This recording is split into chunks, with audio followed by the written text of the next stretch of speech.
Hello,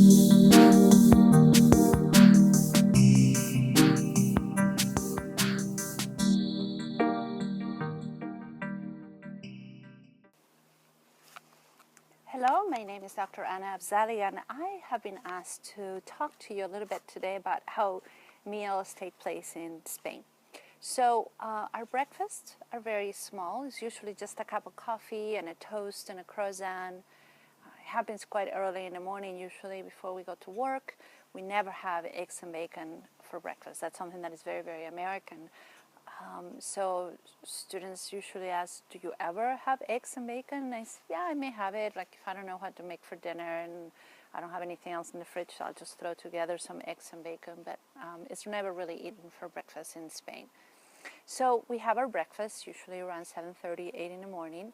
Then we go to work, and then around 11 o'clock we have a little break, and we will go down to the local coffee shop, and we will have some tapas. And tapas are usually small appetizers, maybe a tiny little sandwich. We may ask for a tortilla.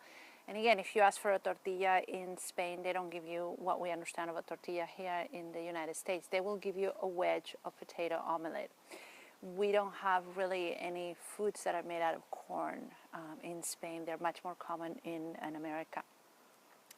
So we may have maybe a little bit of shrimp or a little bit of fish or some empanadas, something like that.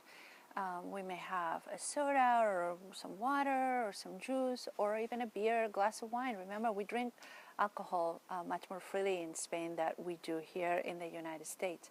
We don't have a drinking age for alcohol, and we oftentimes will have a nice glass of wine with just about every meal, and it doesn't really seem to be a problem.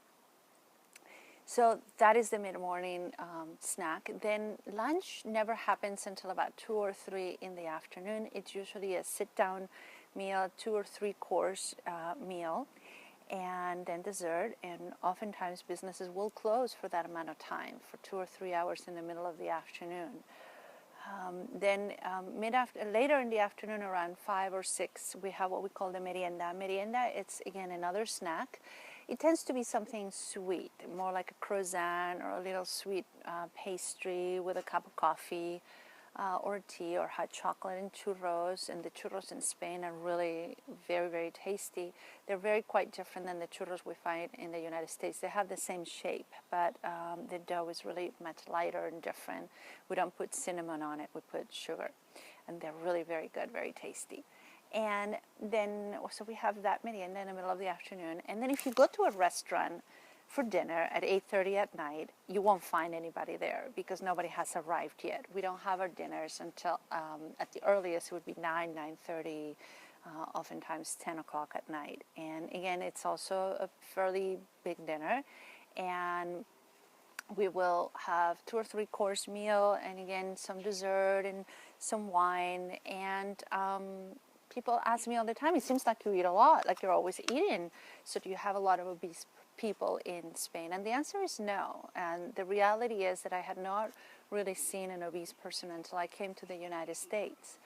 And I think there's really 2 reasons for that. One of them is we walk a lot in Spain. Things tend to be very close by, and so we don't really get in the car. Public transportation is very, very good, so we walk places or we take the bus. And it's also really hard to park, so people have a tendency to not want to get into their cars. So we walk a great deal as a result of that, and it's very organic. We don't even think about it. We just go places and walk that way. I think that the other reason for it is when I was growing up, we never really ate anything that came out of a box. And so that is a way to eat a much healthier diet. And as a result, people are not really as obese as they are in the United States. So I hope that helps you to understand a little bit more how we eat in Spain. It's been a pleasure.